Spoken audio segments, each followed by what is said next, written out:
शलमणि त्रिपाठी जी, अचानक से भारतीय जनता पार्टी की यूपी सरकार को ये क्यों याद आ गया कि इस पर बैन लगाना बहुत जरूरी है?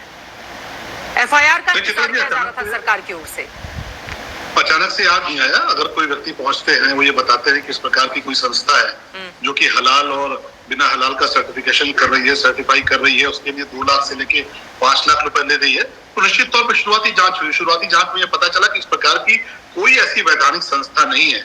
आपको पता है कि FSSAI है जो क्वालिटी देखती है, उसके अलावा ऑर्गेनिक है कि नॉन ऑर्गेनिक प्रोडक्ट है, बहुत सारी चीजें हैं जो क्वालिटी सर्टिफाई करने का अधिकार रखती है कानूनी तौर पे। लेकिन जो लोग हलाल का सर्टिफिकेशन दे रहे हैं, सर्टिफाई कर रहे हैं, उनके पास इस प्रकार का कोई कानूनी अधिकार नहीं है। अब आपको कोई एक नई नई बातें छेड़नी है। अरे कोई भी चीज, मैं कहता हूं जो राष्ट्र को, जो हमारे संविधान में या हमारे कानून में नहीं आता है वो नहीं होगा, सीधी सी बात है। अगर कोई करता है तो उस पर कार्रवाई होगी, लेकिन आप असली मुद्दों से ध्यान भटकाने की कोशिश क्यों कर रहे हैं भाई? ठीक है, आपसे पूछा जा रहा है कि 112 में जो लड़कियां बाहर धरने पे, नहीं बात पूरी होने दीजिए, ठीक नहीं है? ठीक, तो ऐसे में बात पूरी कर लूं ना। 112 में हमारी बेटियां जो काम कर रही थी 112 में, उनको आपने निकाल दिया बाहर, और वो यहाँ पे धरने पे बैठी, उस पर चर्चा न हो जाए, इसलिए आप बात मुद्दे को डाइवर्ट करना चाहते हैं। चर्चा न हो जाए। जिस तरह से महिलाओं के साथ लगातार उत्तर प्रदेश में अत्याचार बढ़ रहा है, जिस तरह से आप देखो 69,000 भर्ती के, मैं जवाब ले लेती हूँ, एक एक करके आप मुद्दा उठाइएगा, वरना आपकी स्पीच ही हो जाएगी, बाकी लोगों को मौका नहीं मिलेगा। ठीक है अनुराग जी, आपने कहा कि महत्वपूर्ण मुद्दों से ध्यान भटकाने के लिए, और शलमणि जी वो ये भी जोड़ रहे हैं कि हमारी जो जांच एजेंसियां इतनी सारी हैं, अब तक वो क्या कर रही थी? लेकिन उसके पहले सैयद असीम वकार साहब, ये हलाल सर्टिफिकेट क्या एक षड्यंत्र के तहत बांटा जा रहा था और सरकार ने ये कार्रवाई करके इस पर बैन लगाकर बिल्कुल सही काम किया है? देखिए मैडम, ये बहुत व्यापक मुद्दा है जी, और इतनी देर से जब से मामला ये आया है नहीं हो पा रही सरकार की तरफ से।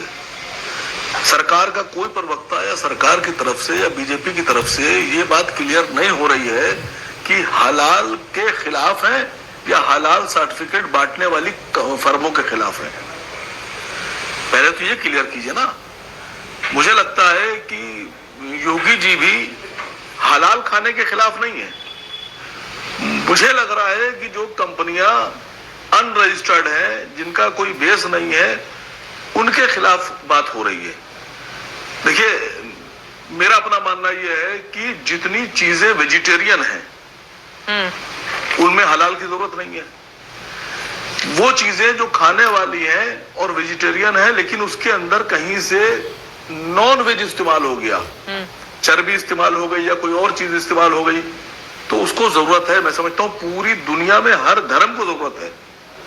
शलभ भाई हैं, आप भी चिप्स खाते हैं, मैं भी खाता हूं, तो चिप्स जो हम और आप खा रहे हैं, उस चिप्स में जो चीज इंग्रेडिएंट यूज हो रहा है, लेस वगैरह में आप देखिए उनमें लगा रहता है लाल निशान, हरा निशान, ये बताता है कि साहब ये वेज है, इसमें नॉन वेज थोड़ा यूज हुआ है, तो कौन सा यूज हुआ है, ये जानकारी होना चाहिए।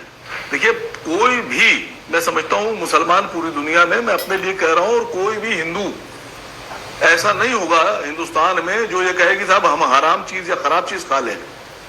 अरे FSSAI इसके लिए काम करती है ना सर, इसके लिए अलग से कोई संस्था बनाकर, दरअसल इसके पीछे एक षड्यंत्र की भी बात कही जा रही है ना असीम वकार साहब। देखिए, जो बातें सरकार की ओर से कही गई है, जल्दी से मैं वो लाइनें दोहरा देती हूँ, उसके बाद आप जवाब दीजिएगा। आप सुन लीजिए। पहले कहा गया है हलाल प्रमाण पत्र देने के लिए पूरे देश में अब तक कोई भी संस्था रजिस्टर्ड नहीं है।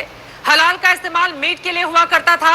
हलाल का मतलब धर्म विशेष के हिसाब से शुद्ध होता है, लेकिन पिछले कुछ समय से इसका प्रयोग सौंदर्य प्रसाधन, चीनी, पिपरमेंट तेल, खाद्य तेलों, रवा, बेकरी उत्पादों पर भी होने लगा है। कुछ देशों में हलाला की बाध्यता के कारण निर्यात के लिए तो इसे ठीक माना जा सकता है, लेकिन देश के भीतर इसको लागू किए जाने की क्या जरूरत है? और देश के भीतर एक व्यापक बाजार इस सर्टिफिकेट के साथ बनाए जाने की क्या जरूरत है असीम वकार जी? नहीं, मैं मैडम आपकी सारी बात समझ रहा हूँ, आप शायद मेरी बात नहीं समझ पाई।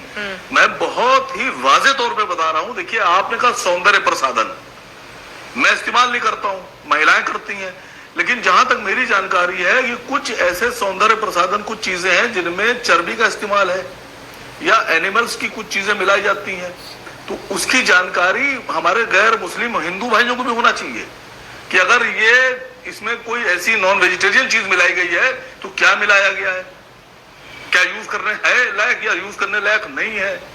तो ये मुसलमानों का सवाल नहीं है। अब नागालैंड में कुत्ता खाया जाता है तो मुसलमान कभी नहीं खाएगा। हमारे देश में बहुत से लोग पोर्क भी खाते हैं, खाए। बहुत से लोग अन्य जानवर भी खाते हैं, खाएं। लेकिन मसला ये है कि जिस सेंस में बात हो रही है वो सेंस क्लियर होना चाहिए। ठीक है, देखिए हलाल और हराम हाँ क्या है ये तो जरूरी है। अब चिप्स है, लेज में आप जाके देखिए क्या यूज कर रहे हैं। मैं समझता हूं हमारे बहुत से हिंदू भाई जो हैं वो तो वेजिटेरियन समझ के खा रहे हैं। ठीक है, मैं जवाब ले लेती हूँ। बहुत सारे सवाल आपकी ओर से